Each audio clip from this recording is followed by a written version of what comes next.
এখানে এবারে আমাদের আপনারা জানেন যে উচ্চ মাধ্যমিক পরীক্ষা হয়েছিল 16 ফেব্রুয়ারি থেকে 29 ফেব্রুয়ারি এবং টোটাল পরীক্ষার্থী যারা এপিআর করেছেন 7,55,324 7,55,324 টোটাল রেগুলার ক্যান্ডিডেটস তারা কিন্তু উচ্চ মাধ্যমিক পরীক্ষায় এপিআর করেছেন। এবারে আমরা উচ্চ মাধ্যমিক পরীক্ষার 7টা বিষয়ের উপর নিয়েছি, তার মধ্যে হচ্ছে 15টা ল্যাঙ্গুয়েজের বিষয় ছিল আর হচ্ছে 13টা প্রফেশনাল সাবজেক্ট ছিল। স্টুডেন্টরা 6টা ভাষায় কিন্তু অ্যান্সার করতে পারে উচ্চ মাধ্যমিকে, বেঙ্গলি, ইংলিশ, হিন্দি, নেপালি, সাঁওতালি, উর্দু।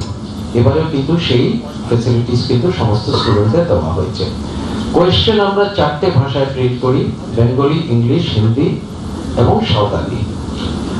এবার আজকে যে রেজাল্টটা বেরোচ্ছে এটা পরীক্ষা শেষ হওয়ার লাস্ট দিন থেকে 69th ডেতে কিন্তু রেজাল্টটা বেরোচ্ছে, 69তম দিন 69th ডেতে কিন্তু রেজাল্ট বেরোচ্ছে। এবারে যেহেতু আগেই করেছি অনলাইন মার্কস টোটাল আমরা ক্যাপচার করেছি, রেজাল্ট প্রসেসিং গোটাটাই কিন্তু ডিজিটাইজড জাস্ট ব্যবস্থার মাধ্যমে হয়েছে, ফলে আমরা খুব দ্রুত কিন্তু রেজাল্ট বার করতে পেরেছি এবং আরো দ্রুত বার করতে পারতাম। কিছুটা ভ্যালিডেশন যেহেতু ফার্স্ট টাইম করছি আমরা অনেক কিছু চেক করলাম যে সমস্ত রেজাল্টের অ্যাকুরেসি গুলো ঠিক আছে কিনা কি, তার জন্য অন্তত কিছুটা দেরি হয়েছে, নাহলে আরো হয়তো 10-15 দিন আগে আমরা বার করতে পারতাম। কাউন্সিল অন্যান্যবারের মতো এবারে কিন্তু মেটাল ডিটেক্টর এবং রেডিও ফ্রিকোয়েন্সি ডিটেক্টর কিন্তু ইউজ করেছে সর্বত্র, অনেক জায়গাতেই কিন্তু করা হয়েছে। মেটাল ডিটেক্টরও পাঠানো হয়েছে, রেডিও ফ্রিকোয়েন্সি ডিটেক্টরও কিন্তু আমরা পাঠিয়েছি এবং আগামী দিনে এগুলো ফ্রিকোয়েন্সি আরো বাড়বে, আরো বেশি সংখ্যায় আমরা কিন্তু মেটাল ডিটেক্টর বা আমরা রেডিও ফ্রিকোয়েন্সি ডিটেক্টর কিন্তু আমরা ইউজ করব। কোথাও কিন্তু এবার ইন্টারনেট শাটডাউন কিন্তু অনেকদিন ধরেই নেই, গত কয়েক বছর ধরেই নেই, কিন্তু তাতেও কিন্তু কোথাও কোনো প্রশ্ন লিকেজের কোনো ঘটনা কিন্তু ঘটেনি। আমাদের 11 দিন ধরে উচ্চ মাধ্যমিক পরীক্ষা হয়েছে, তার মধ্যে কোথাও কিন্তু কোনো প্রশ্নপত্র যে পরীক্ষা শুরু হওয়ার পর বেরিয়ে গেছে কোয়েশ্চেন, মানে আমরা 9:45-এ পরীক্ষা শুরু হয়েছে, 9:45 থেকে 1টা, কিন্তু এরকম কোনো ঘটনা কিন্তু কখনোই ঘটেনি। কোনো কোয়েশ্চেন নিয়েও কিন্তু কোনো কমপ্লেন নেই, কোনো যে কোয়েশ্চেন কঠিন হয়েছে বা আউট অফ সিলেবাস হয়েছে এরকম কিন্তু কোনো কমপ্লেন কোনো জায়গা থেকেই আসেনি। কোনো ম্যালপ্র্যাকটিস কোনো এরকম কোনো রিপোর্ট আসেনি, কিন্তু 41টা এরকম মোবাইল নিয়ে ভেন্যুতে ঢোকার কেস কিন্তু রিপোর্টেড হয়েছিল, যেটা 29 ফেব্রুয়ারি যখন প্রেস কনফারেন্স আমাদের মাননীয় শিক্ষামন্ত্রী করেছিলেন তখন এটা জানিয়েছিলেন যে 41টা 41 টোটাল হচ্ছে মোবাইল কেস এরকম হয়েছিল। যারা মোবাইল নিয়ে ভেন্যুতে ঢুকেছিল তাদের কিন্তু মোবাইল এবং অ্যাডমিট কার্ড তাদেরকে হচ্ছে বেসিক্যালি আমরা বাজেয়াপ্ত করেছিলাম এবং তাদের গোটা পরীক্ষাটাই কিন্তু ক্যান্সেল হয়ে গেছে, তারা কিন্তু আর পরীক্ষা দিতে পারেনি, তারা আবার সামনের বছর পরীক্ষা দেবে। এবার 130 জন ক্যান্ডিডেট আমরা ডিফারেন্ট হসপিটাল বা মেডিকেল ফ্যাসিলিটিস থেকে পরীক্ষা দিয়েছে। কাউন্সিল হেল্প ডেস্ক ওপেন করেছিল, যেটাতে খুবই কাজ দিয়েছে। ইন জেনারেল টিচার, গার্জিয়ান, স্টুডেন্টদের কিন্তু সবারই খুব সুবিধা হয়েছে। এবারে আমরা কিন্তু মার্কশিটে কিন্তু আমরা যেটা কিউআর কোড থাকছে মার্কশিট এবং পাস সার্টিফিকেটে, সেই কিউআর কোড স্ক্যান করলে যে কেউ কিন্তু নাম, roll number, institution code, total marks এবং overall grade of the candidate কিন্তু জানতে পারবে। এবারে আমরা কোয়েশ্চেন পেপারের কিন্তু কিউআর কোড দেওয়া ছিল এবং কোয়েশ্চেন পেপার সিরিয়াল নাম্বার ছিল, প্রত্যেকটি কোয়েশ্চেন পেপার 7টা সাবজেক্টে 7টাতেই ছিল, যার ফলে কিন্তু আমাদের অনেকটা কোয়েশ্চেন পেপার ট্র্যাকিং করতে অনেক সুবিধা হয়েছে এবং কোনো রকম ম্যালপ্র্যাকটিস হওয়ার কিন্তু কোনো সুযোগ ছিল না। এবারেও নাম্বার অফ ফিমেল স্টুডেন্টস অনেক হাই হয়েছে compare to mail students. Number of female students ছিল 91,838, বেশি হয়েছে কম্পেয়ার টু মেল স্টুডেন্টস।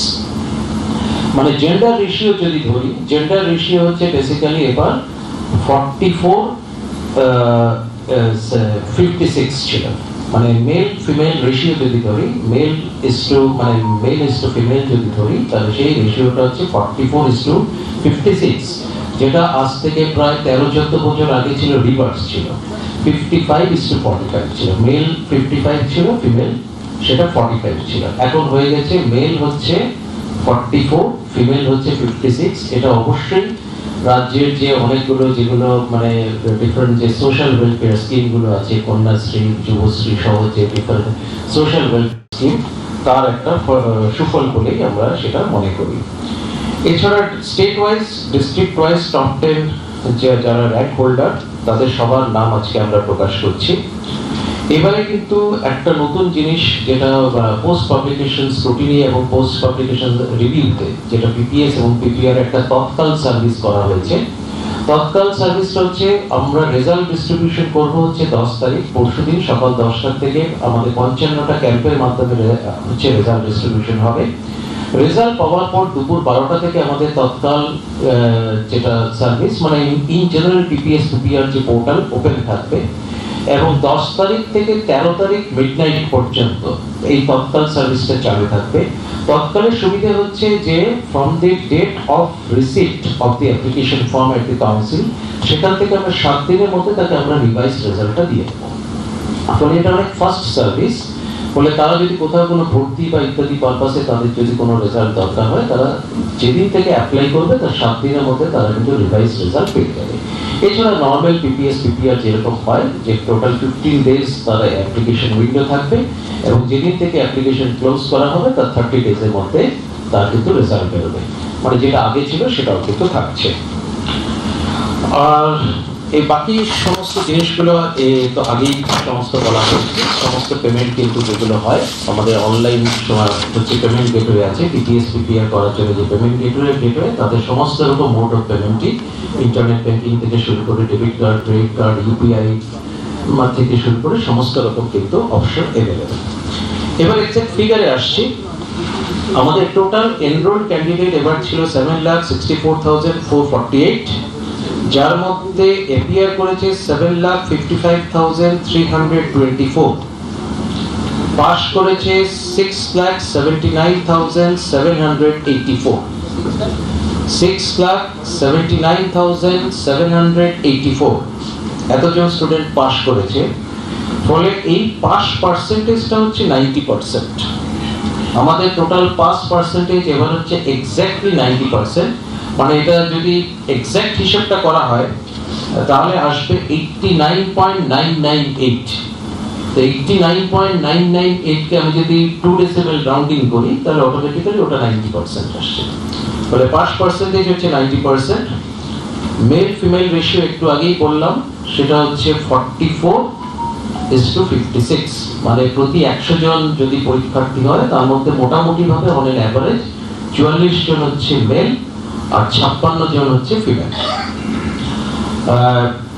আর বাকি সব জিনিসগুলো হচ্ছে ইনকমপ্লিট রেজাল্ট হচ্ছে 4টে, আর আরডব্লিউ মানে রেজাল্ট উইথহেল্ড হচ্ছে আপাতত 5টা। আপনাদের কাছে যে রেজাল্ট এক্সট্রাক্ট যাবে তাতে কিন্তু 7টা প্রিন্ট করা আছে, কিন্তু অ্যাজ অফ নাও সেটা হচ্ছে 5টা। ডিস্ট্রিক্ট ওয়াইজ টপ মানে পার্সেন্টেজ যেটা মানে যেটা 90% বা অ্যাবাভ যেখানে পাস পার্সেন্টেজ রয়েছে তাতে 10টা ডিস্ট্রিক্ট আছে। সব থেকে হাইস্ট পাস পার্সেন্টেজ হচ্ছে পূর্ব মেদিনীপুর, তাতে হচ্ছে 95.77, তারপরে দক্ষিণ চব্বিশ পরগনা 92.87, নাম্বার 3 হচ্ছে পশ্চিম মেদিনীপুর 92.78, নাম্বার 4 হচ্ছে কালিম্পং 92.51, নাম্বার 5 হচ্ছে কলকাতা 92.13, তারপর উত্তর চব্বিশ Pargana number 6 92.05, Nadia number 7 91.73, Howrah number 8 91.06, Hooghly number 9 91.06, Birbhum number 10 90.21।